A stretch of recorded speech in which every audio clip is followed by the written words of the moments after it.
Welcome to Can't Shelve This, the podcast where we hammer home the importance of school librarians. I'm Leah Gregory, and I'm joined by my co-host, Jeanette Jarecki. Hey, everybody. And today we welcome two guests, Gail Meyer. Hi, glad to be here. And Deb Will. Hello, thanks for having me.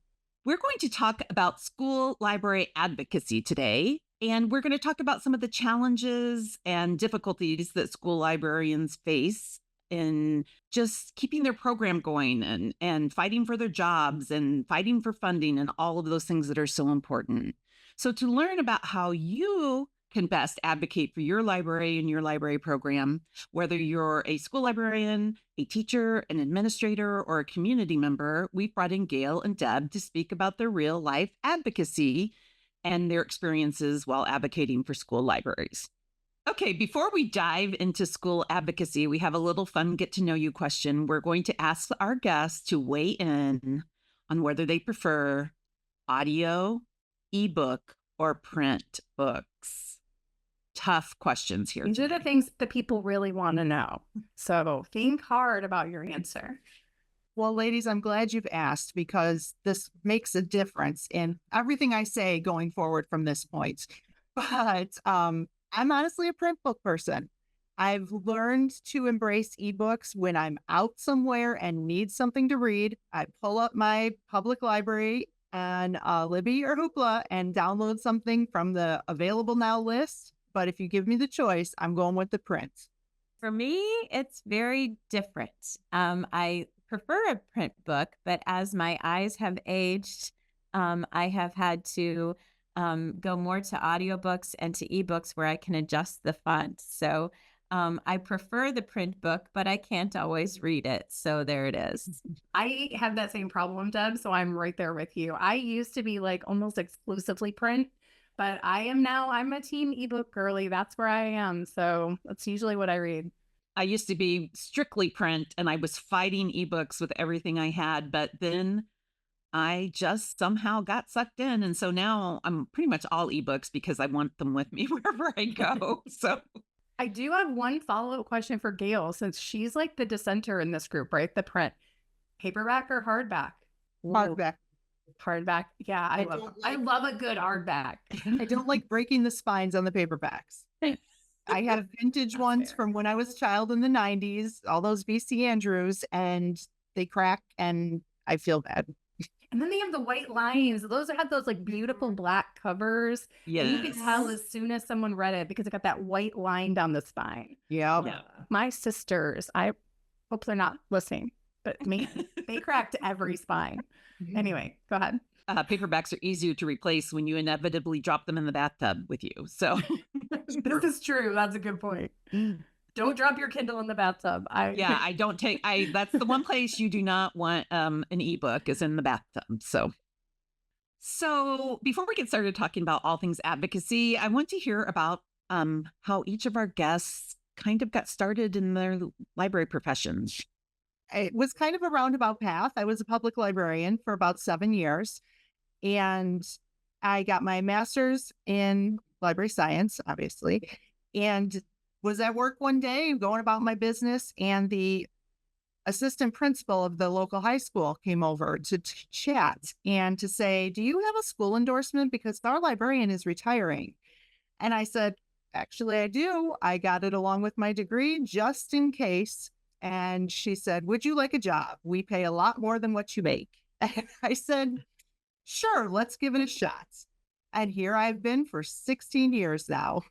At the same school? Yes. Oh, Always wow. I've ever been at. I want to just add, the school that Gail works at is actually the school my mom went to. So I don't think I've ever told her that. We have never discussed Every that. time her name comes up, I'm always like, TF's up. Yay. Like, Yay. yeah, that's where my mom graduated from a long time ago. But yeah, so not while Gail was there for sure. Well, like Gail, I had a principal who made a difference for me. I was interviewing for an English teaching position. I had been substituting at this campus for a few months for a friend of mine from college who went on maternity leave, and I was her long-term substitute. So I was interviewing for a full-time job for the following year in the English department.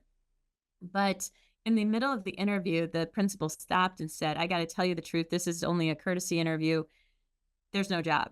We're going to, fill this position by expanding class sizes because we're going through these cuts.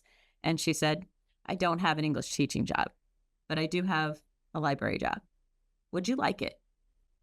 And I was like, well, I have an undergraduate degree in theater arts, and I don't have a degree in library science. I'd never worked in a library. I'd been to a lot of libraries, but I was an actor. And I'm like, well, I can act like a librarian for a year.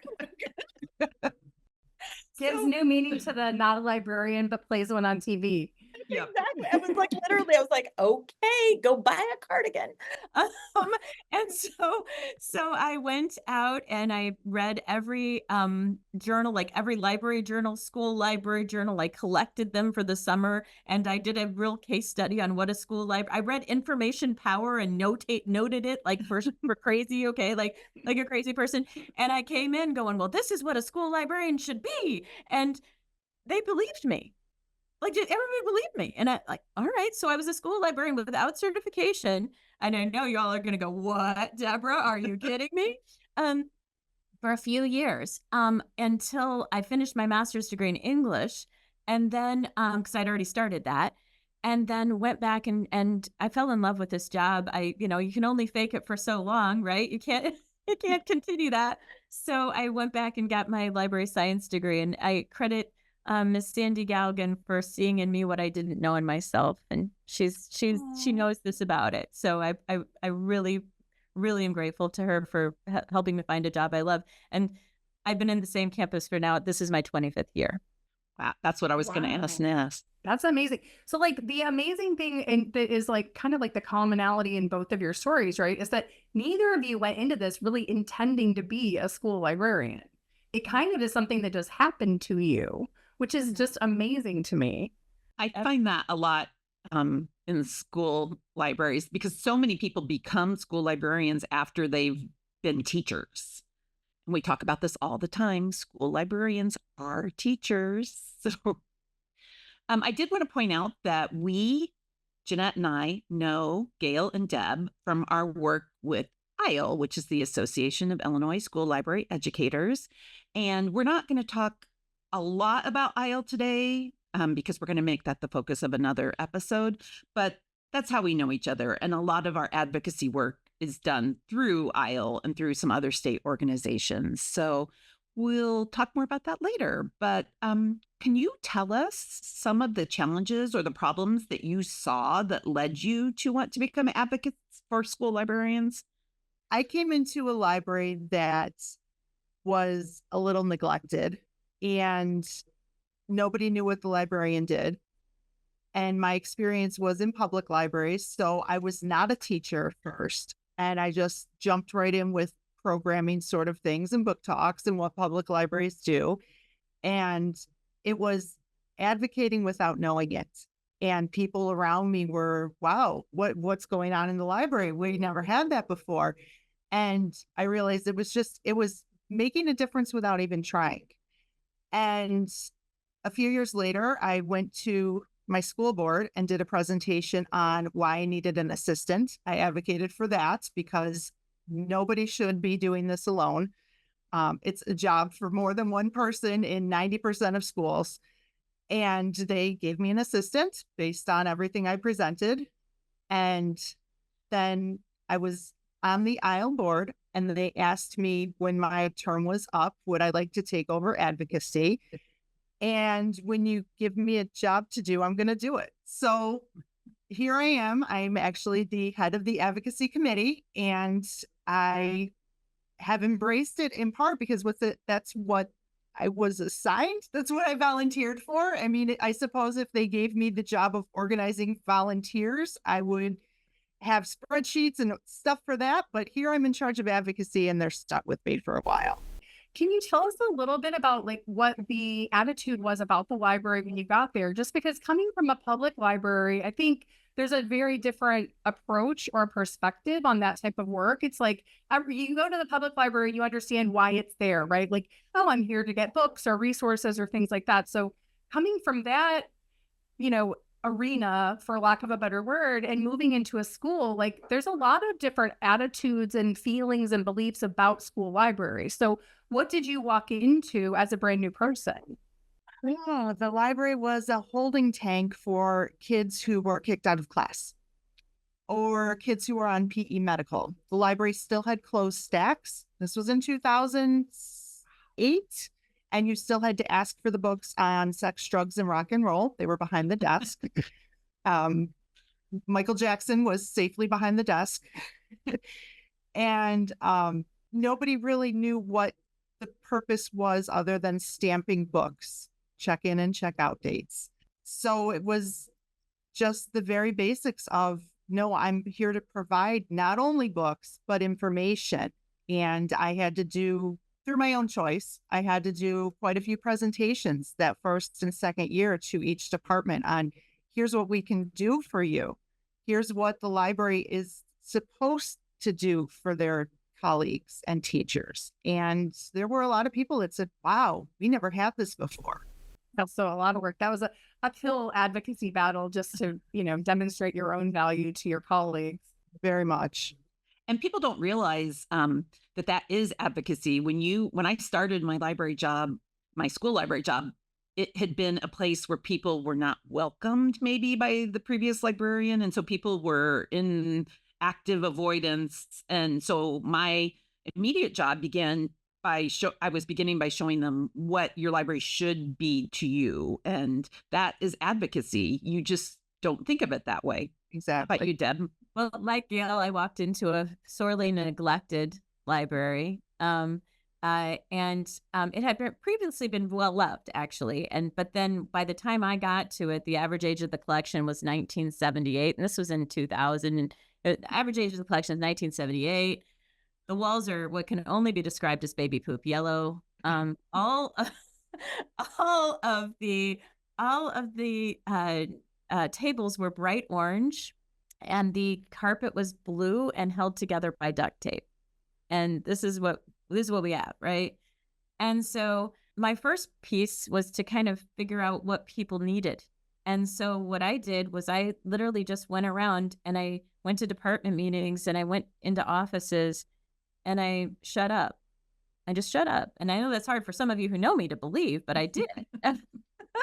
and what I did was just ask the questions of, what do you need?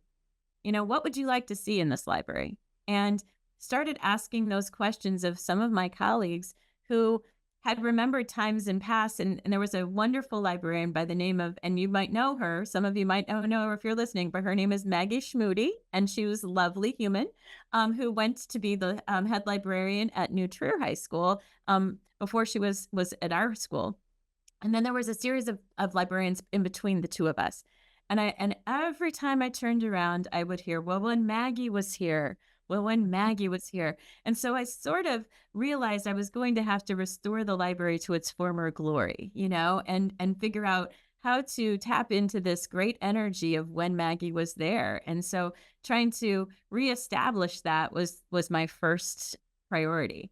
And then I had a mentor who looked at me and said, I told this to Gail last night, I had a mentor who said, okay, so here's the deal. You're going to have to toot your own horn because nobody's doing it for you. And I was like, okay. She's like, you're it. You're on your own, kid. And at that point, I was like, all right, I guess it's not bragging. Marky is telling me I've got to get this done, and that's what I'm going to have to do. And so there we are. I have a whole presentation that I do about library advocacy called Shameless Self-Promotion, because you have to tell people what you're doing and why it makes a difference. So I am right there with you. And that's something too, Leah, that is like really hard to do because, I don't think it comes naturally to a lot of people, and you're in the middle of doing all of these really great things. So I think it's hard for people to carve out that time to really talk about the work that they're doing because they're so busy doing it. And sometimes it's also not clear to them, like, what do people want to know, or what should I be even using to sell myself, right? The things that you think are a big deal in the library, someone else might be like, Mom, whatever, everyone does that.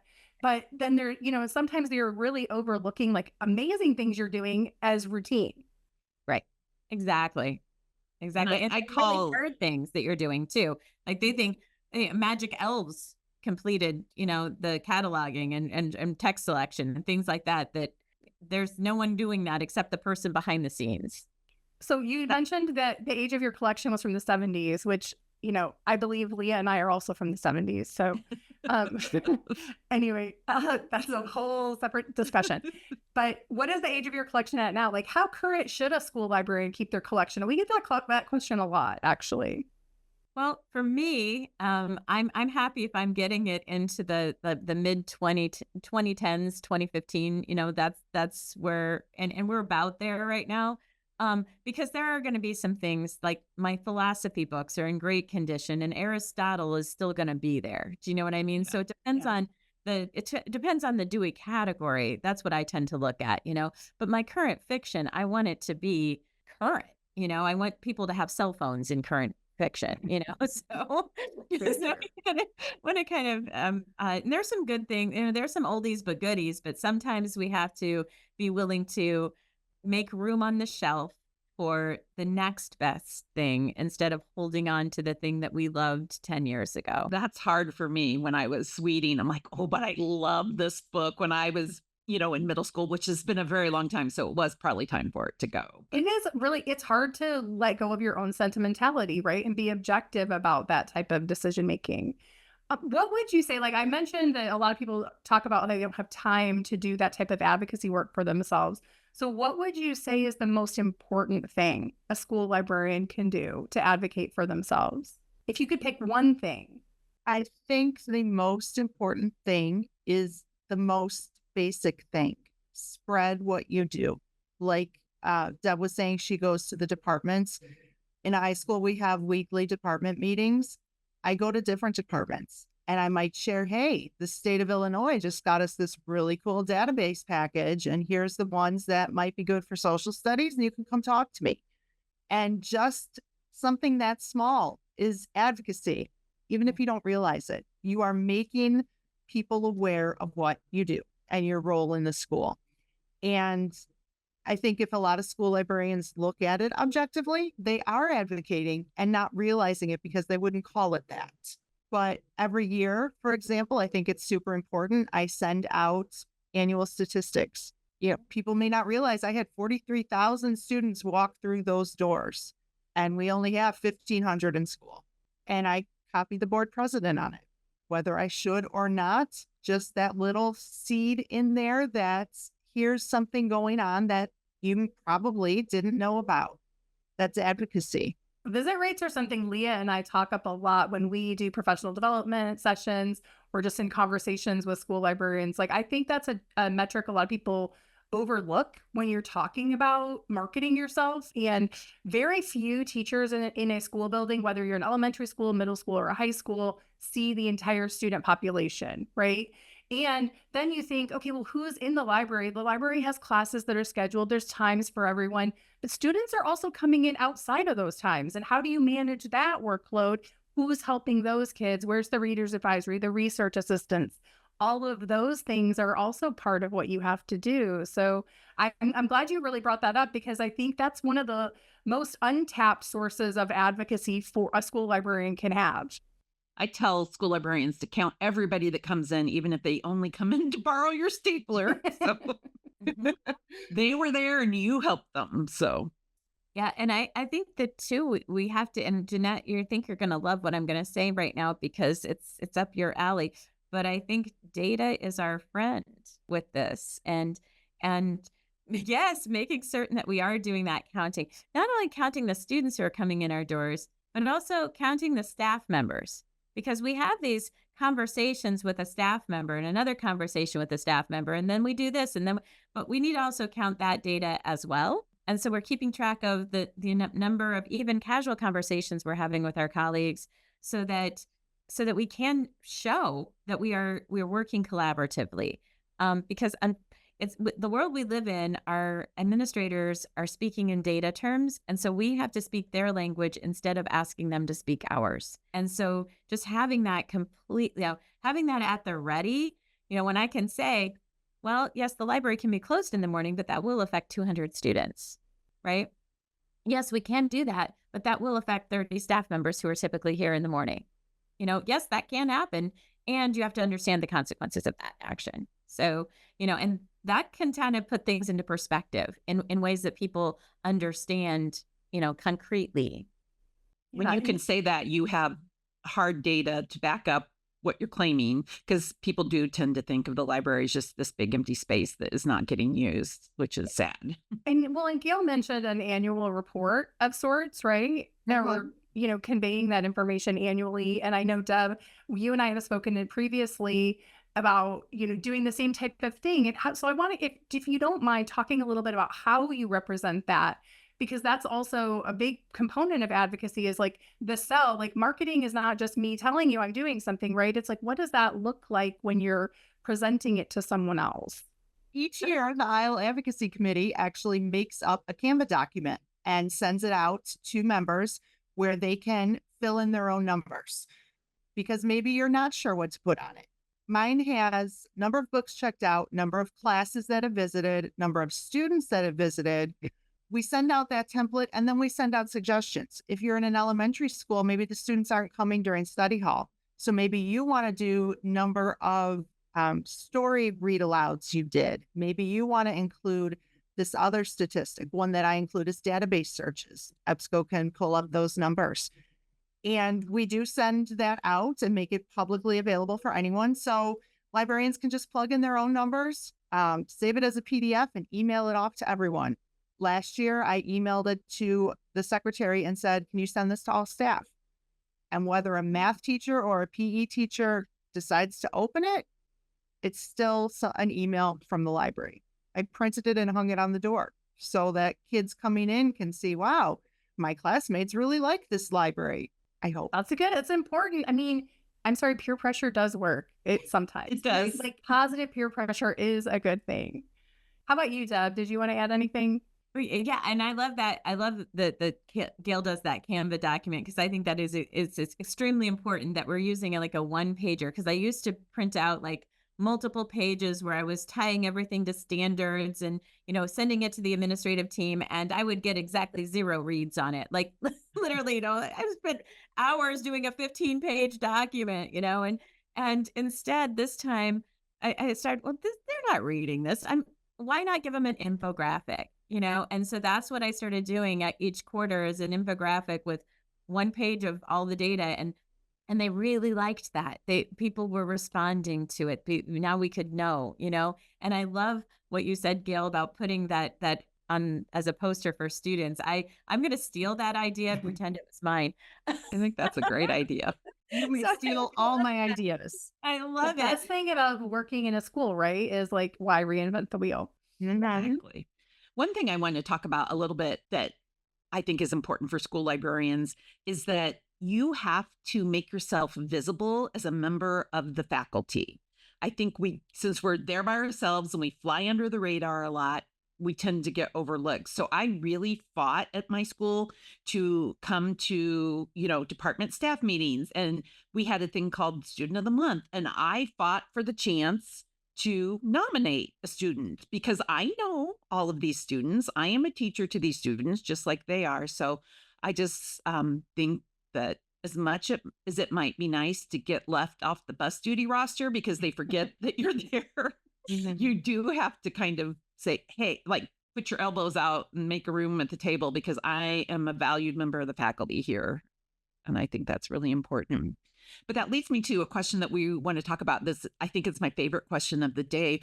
Why do you think that librarians have to advocate more than other staff members in a school?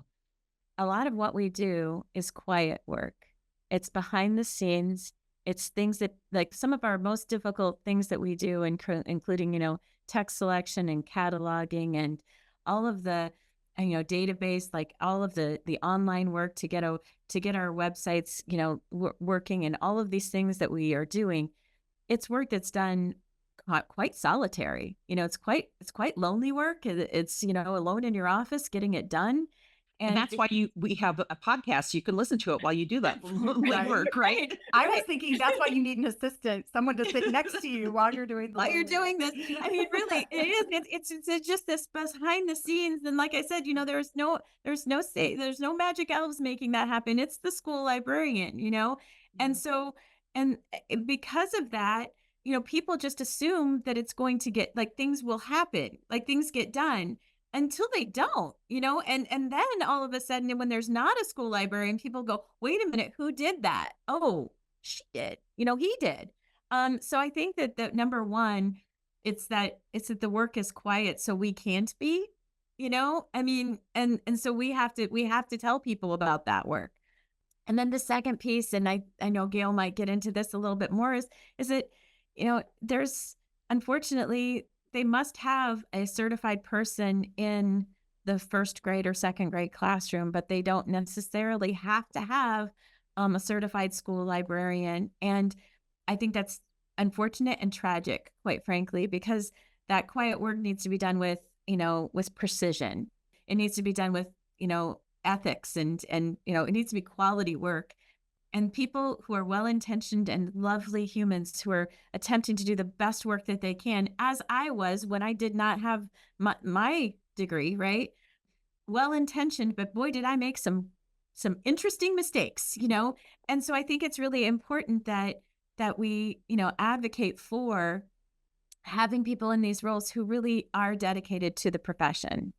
Yeah, I think a lot of it, there's been a lot of research on this. Certainly, I talk a lot about the slide study or slide project, which you may have heard of. That was a 3-year IMLS funded project that was examining the decline or evolution in school librarianship because of this decrease in the profession that we're seeing, right? And one of their key findings that I think is really relevant here is that, they found that spending in school districts really depended on the opinions and attitudes and beliefs of the administrator. So the people who were controlling the purse strings, whatever their priorities were, that's what got funded. Sure, like you said, you need certified staff in all of your grade level, classrooms. Certain subject areas have required staff. But, if they didn't understand what a school librarian did or the importance and the function of a really great school library, that might be the first position that they cut. You hear the phrase all the time, oh, we have Google. Why do we need a school librarian? Or why do you need a school library? It's all online. But,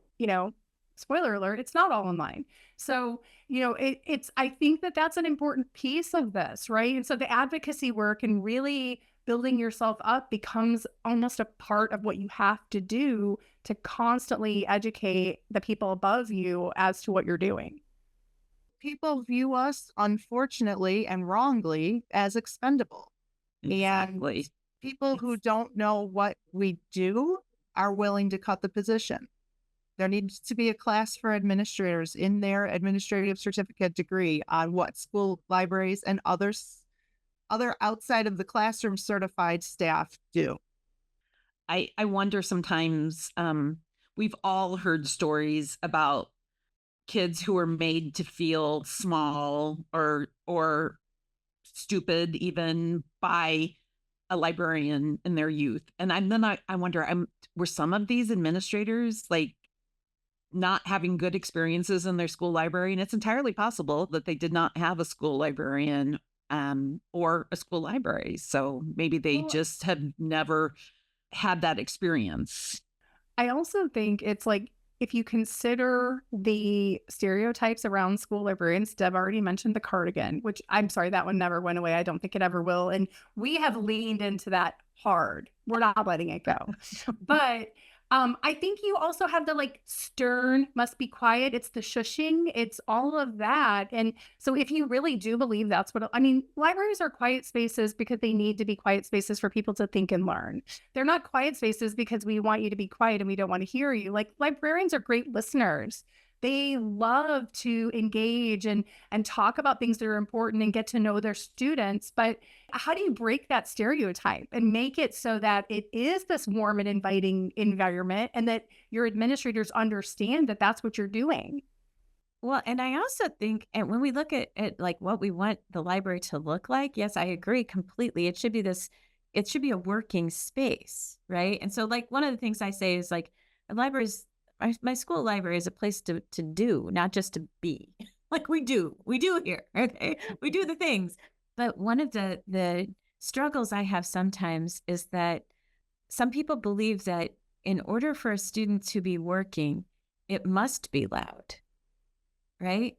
it must be like this massive team work that is happening. And I'm not saying like I don't have a silent library. It's quiet, but it's not silent.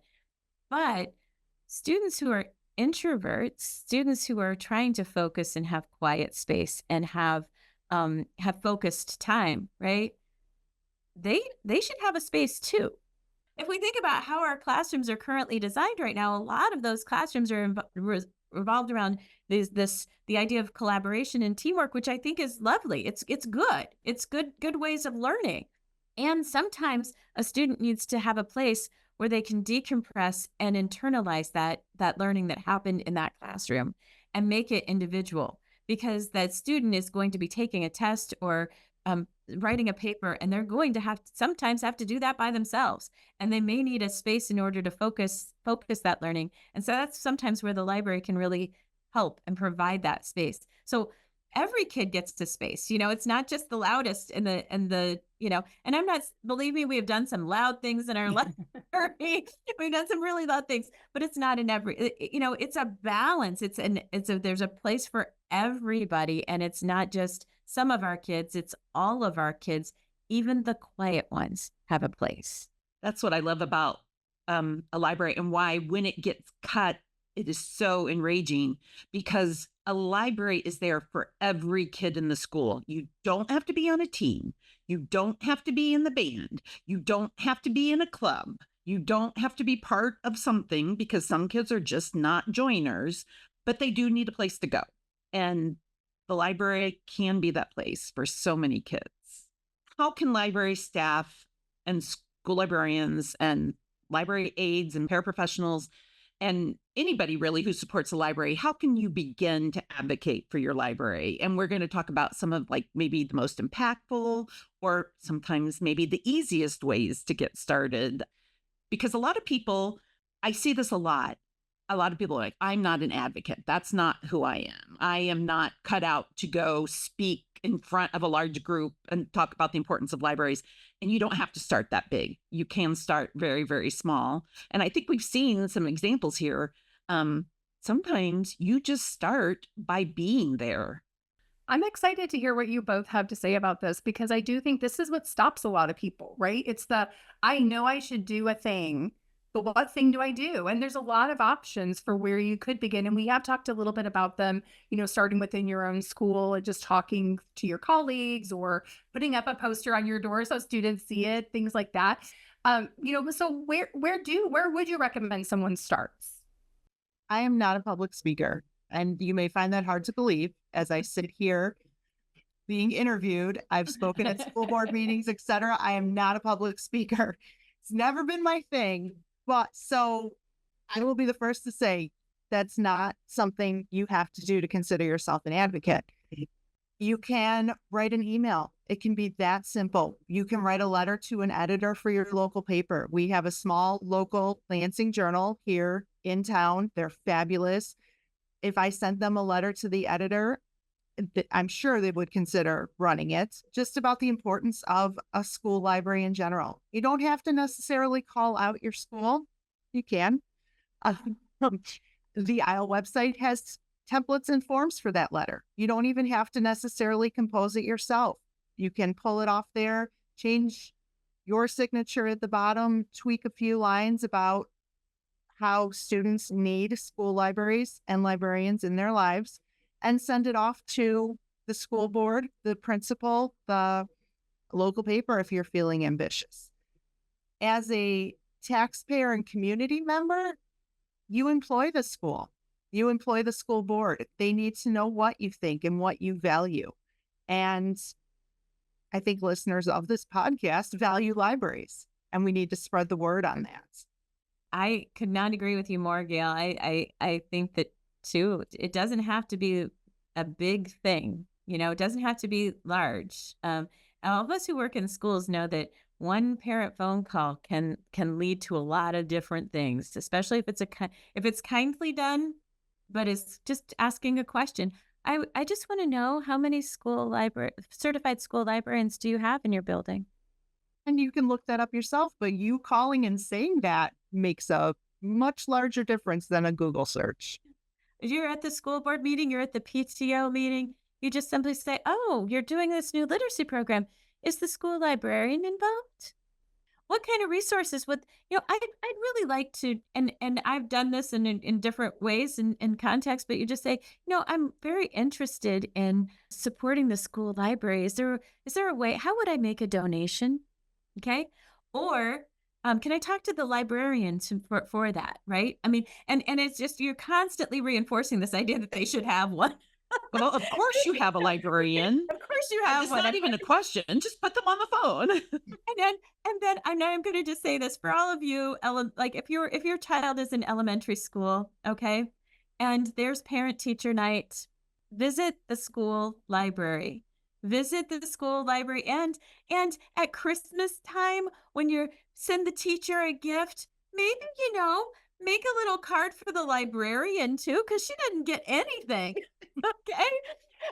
And I don't expect it from my high school students. Let me be very clear on that. But when my child was in grade school, yes, I'm going to include the librarian as one of her teachers, one of her special teachers. And let me tell you, that really goes away so that the librarian feels seen and heard. But also, when they did try to cut the librarians at my daughter's elementary school, I did show up at a board meeting. And I did say, hey, do we have extra test points to lose here? And I'm unaware of it because all the research says that this is going to be beneficial. But unbeknownst to them, they had done made a poor choice. That they had this hearing on the same night that they were also considering eliminating some band programming. And the band parents hear this and go, of course you can't cut the band, and the library is just ridiculous. You can't cut that either. So the idea that you are willing to, show up for those board meetings, pay attention to what's going on, talk to other parents about, hey, well, of course I'm asking about of course I'm going to go into the library and parent teacher conference night. Of course I'm going to ask these questions about the school library. You don't have to speak at the board meeting, but you can definitely create a buzz. A lot of what we talked about so far is under the assumption that you have a librarian, right? Like you have someone who's working in that space to advocate for it. And I want to just interject a little bit here to say that we are fully aware that every school in at least Illinois for sure does not have one. We know nationwide there are plenty of schools that don't have libraries. And even if they do have libraries, they don't have librarians. There's no one in there. And I don't really know what happens in those spaces. Like, so, there's a varying degree of things that people have reported, whether it's, students can only go in there with their teachers, or they have a parent volunteer or a parapro supervising circulation. But, I just want the listeners to know that we're aware of that. And we would love to hear from you if you're in a school that doesn't have a library or a librarian, and kind of see if we could help you or talk about what that experience is like too, because this type of work in those situations is really crucial, because school libraries are so important for learning and for students throughout their lives. I have started to get parents from communities calling me, and they're under the mistaken belief, unfortunately, that we control the libraries, which we don't. We support them and we are always there working with them. But they're like, my child goes to the school district and there's no school librarians. And when he got to college, he couldn't write a paper and he's never seen a database and he doesn't know how to cite a source. And I strongly recommend that if you are a parent in that situation, contact your school board and your school administrators and let them know that you are not happy. As somebody who has paid a lot of money in taxes to this school to turn out a child who cannot succeed in college because they did not have a school librarian. A lot of people, I suggest, go contact your school librarian, and then they're like, oh, but I don't want to bother them, or I don't know when they're there, and here's a secret, and I always tell everybody this: if you're calling a school to speak to somebody specific, you're never going to get them the first time, because they more likely than not will have students with them. But they will either transfer you to the voicemail or they will take a message and leave it in their mailbox. So any time is a good time to try to reach your school librarian, or you can usually, even if the school librarian is not listed on their website, you can kind of guess what their email is based on other people's email addresses and just email them and just let them know, we would like to support you. We think you're doing a great job. That goes so far. That's so rare. Teachers get notes of appreciation, not as many as they deserve, obviously, but they do get them. But I can count on one hand the number of times somebody reached out to me as a community member and said, we think you're doing a good job as a librarian. So we talked about like counting visits. What other kind of data do you guys collect for advocacy? Obviously we use the Slate project. We love Jeanette's data, but I used to keep just like before I automated even, I ended up going with some software that tracked who came into the library. And I really, really loved that for two reasons. One, so I could say I saw 300 kids today, but also if a teacher came to me later and said, was so-and-so in the library? Because I kind of think maybe he was wandering the halls. I could go back and check if he actually made it. So yeah, so I do. I keep track of all the classes that are coming through the library. And so, like, for example, this morning, we're in the middle of this massive renovation project. And my superintendent is asking me, how are you feeling about things? And I'm great. I'm feeling great. It's going to be amazing. And then I followed up with, yes, and the books are coming back on Tuesday and Wednesday. And by the end of September, I'm going to see 3/4 of the school through the library. By October 1st, 3/4 of the school will have been through this library. And he's like, oh, we got to get moving on this. Yeah, you think? We got to get the books back. But it's being able to come up with that in that 30 seconds that can really be impactful sometimes.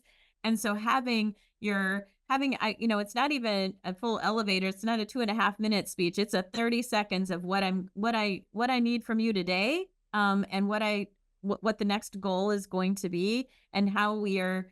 There's a reason why I'm like, yes, I can remember that what my average age of the collection was, because I must have said 1978 like 25 times a day until it was no longer 1978, because at some point, I was to carry around, it was a book called The Ornithology of North America. I think it was published in 1911, and it was on our shelves when I got here. I'm like, do you see this? No one is inspired to read with this book. But that's the kind of thing you just have to have kind of at the ready at all times, no matter who you're talking to, where you want to go and what your current stat is. I love the idea of the elevator pitch. And you have to constantly update your elevator pitch too, right? It can't just, I am a person who gets really comfortable. I'm like, oh, this is what I do. And then I start to do something else. I'm like, wait, how am I going to change it now? And, but you do have to constantly revamp and rethink and update it to, your most current work and what's most important or valuable that you're doing. So that's great. Well, and Gail and I talked about last night, the idea of every day when somebody asks me how I am, I'm going to try to say, I'm doing great, and then tell them something wonderful that happened in the library today. What happened? What great thing happened with a kid? Because the more of those anecdotal things that people hear about, that's advocacy too. I always tell librarians, you have to have the data, but you have to have the story to go with it. You have to say, I saw 300 kids today. That's amazing. But the most amazing thing is a student came to me who is professed to have never read a book in their whole lives. And they came and asked me for the sequel to a book. And that one student is worth more gold than the 300 that may have just walked through and grabbed a book, because you really feel like you made a difference there. Well, and I do, obviously a lot of what I do is work with data, right, about schools. And there's a big difference in handing someone an infographic and handing someone a spreadsheet. One thing has a lot more impact, and it is very easy to put your message and your emphasis into the infographic and really call out the things that you feel are the most important, or things that you want to be seen in your story. And every library does have a story to tell. It's just, the tools like Gail's talking about, this template that IHL has, or, other things people create that help you tell that story. are very important to use because no one wants to see a table of data. I'm a data analyst and I don't even want to see a table of data, right? Like I would much rather, if you hand me a report, I want to be able to easily and visually digest it, right? Like people don't have time. We have so much information coming at us, and we understand the importance of knowing and being informed, but like I'm not gonna read your 15-page report, probably. I mean, depending on what it is, but You aren't alone, Jeanette. No one read that report. I shouldn't say I would never read it. I'm much more likely to engage with that infographic or something that tells me also something about you and what you feel is important about the work you're doing. Yeah. And school librarians can use data in so many ways. So you didn't have 600 classes come through your door and you look at our sample and think, I can't put anything on here. Turn it around. Maybe you had 6 fifth grade classes and 0 eighth graders. So you can say, hey, fifth grade classes are 75% of our visits. Because I broke it down by class last year and I just said, hey, look at the ninth graders are here this much, 10th, 11th. And I had 3 administrators, new record, say, why aren't the seniors coming to the library? I'm like, maybe we should talk to their teachers. So I don't want to say you can manipulate the data, but you can choose the data that's best going to show people what you do and what you need going forward. Yeah, you have to make the data work for you. I actually think that we are sometimes our own worst enemies with our data, right? That sometimes we'll see a number like 67%, or 68% or something like that, and consider that as failure because in the educational world, we'll look at that as terrible, right? But in the reality, in the business world, if any company had 68% of the market share, they would be doing a happy dance, right? So I think what we really have to do sometimes is do that highlighting of if you can get over half of your students to do something, that's most of your kids doing something. And then you can use that positive peer pressure in order to, create more buzz. But I think that we have to re-understand our metrics sometimes because we are on an ABCDF schedule a system, and that's not how the world works. Not really when it comes to data, and so we have to kind of reimagine that a little bit. 67% is not a D. So, and not saying only 52% of students came. No, over half of students came. just came. Yes. Right. Yeah, it's all about perspective sometimes. And, even if the data points that Gail is using or Deb is using at theirs, in each of your schools isn't something that works for someone who's listening or someone out there, there are other data points that you can call out. That's the great thing about libraries. There's so many different things that you can emphasize that stress the importance of what you're doing and the value to your school. I'm going to say, email one of us and tell us what you do, and we'll tell you what data points to pull out and put in your report. That's a lot of what I've been doing. I've been so fortunate since I've been working for Reels to be able to connect with a lot of school librarians. And I have helped several develop reports or talk about, here's what's happening. How can I, advocate for an assistant? How can I do this?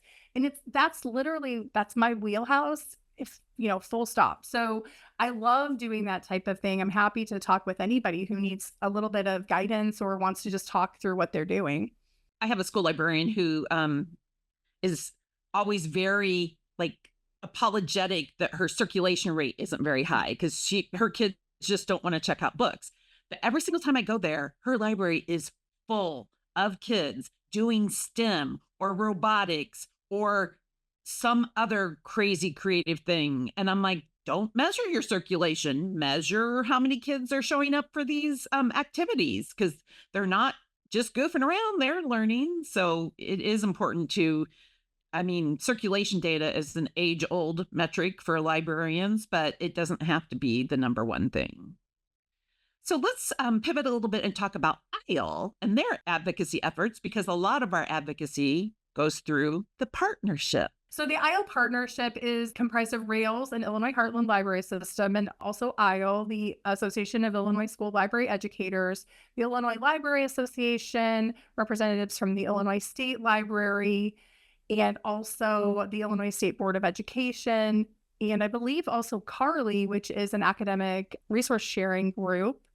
So, one of the big things that we recognize in this partnership is the huge gaps in Illinois schools where school librarians and libraries do not exist.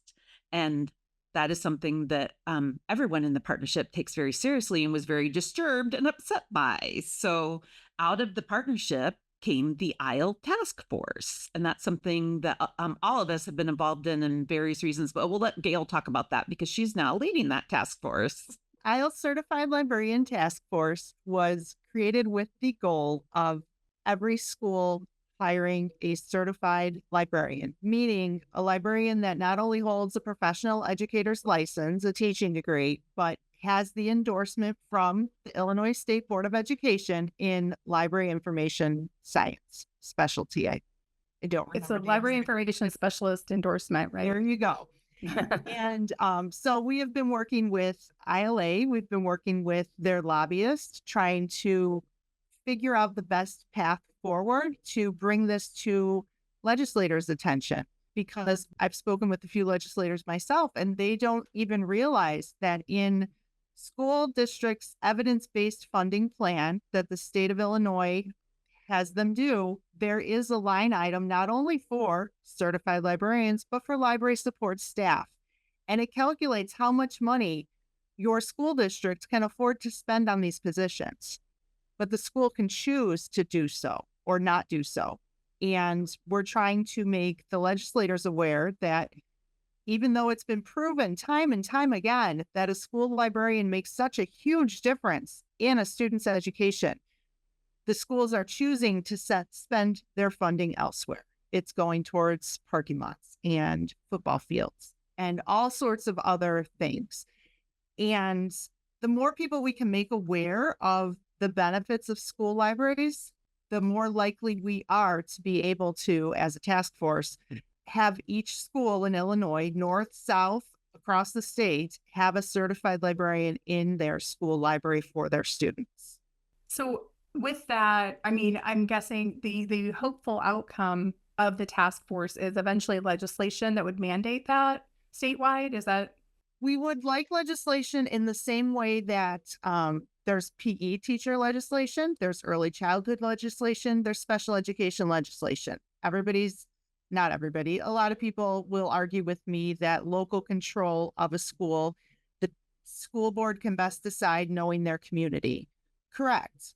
But the school board also then can't say, oh, we only have 2 special ed kids. Get rid of all those teachers and those kids can sink or swim. It apparently needs to be the same for library staff because the administrators are saying, get rid of the librarians, they can sink or swim. We need to be written into school code the same way those other positions are included.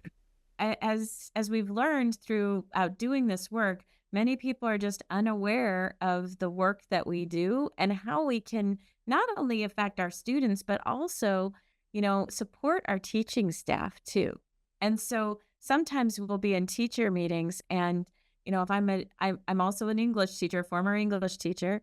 And so I'll be at their conferences and they'll be talking about how stressed they are and how they have to do this and they can't do this. And I'm like, well, why aren't you working with the school librarian? And then they realize that there is support there if they have one. And some of them, the number of times I hear, we don't actually have one.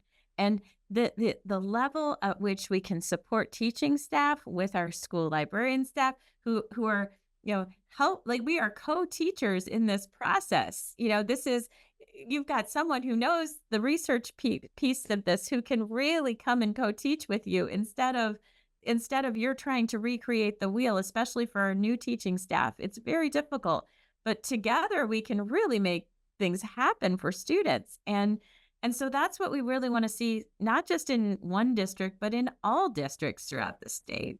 And this is where, if you are listening to this podcast, you can write to your legislators and tell them to support school librarians in every school. That's a very simple thing that everyone can do to advocate for school libraries, because legislators they want to know what's important to their constituents. So be sure you let them know. Gail mentioned the evidence-based funding as the determining the financial impact of providing the required staff for every school, right? And so part of the work I've been doing with my project Slate is examining that funding model and schools' current status to see, are there districts out there? Part of that model is a student to librarian ratio for staffing. And I will tell you, the findings are kind of grim. Even for what we think are districts that are well funded, well resourced, well staffed, there is not a single district that I have found yet in the state that is meeting those ratios for both librarians and library support staff. Not a single district. Some of them meet one or the other, but none of them meet both. So that was a very sobering finding. And so we have a lot of work to do to get, students the resources and staff that they need and to have effective learning. And one of those ways that we are trying to get those needs met is through IHLS letter writing campaign, which is a brilliant, I think, tactic that Gail is leading. I love it so much. So do you want to talk about that a little bit? It's been very effective. I mean, I'm excited for her to share this. It's been very effective. I sure hope it has. When they asked me to take over advocacy, the focus had always been how to advocate for yourself. And my thought was, IHL is a statewide professional organization. Why are we using that name to advocate? And that group, the power behind a state group to advocate for librarians. So we sent out a form saying, do you know a librarian who, or maybe you are, a librarian who is retiring and not being replaced? Do you know a district that is eliminating a position?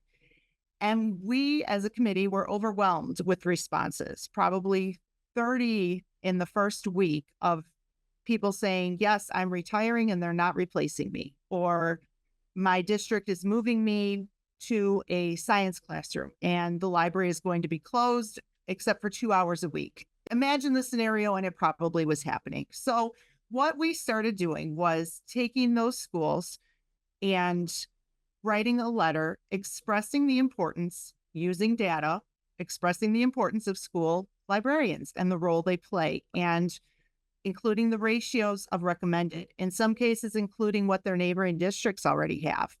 And that letter goes to, here's the list, all the school board members, all the administrators in the building, any local media, any parent organizations or community organizations that may be interested, ILA, ALA, AASL, Rails, Heartland, pretty much any name you can think of. If the person submitting it says, oh, and we have a foundation that gives the library a lot of money, they get a copy of the letter.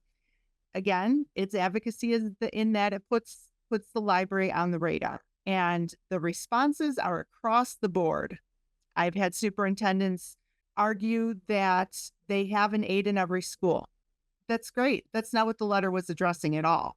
I've had reporters call more than once and want to talk about it. There was a story in the spring that ran in the South Town about a situation in Orland Park where they were eliminating librarians because of one of them contacting IHL Advocacy.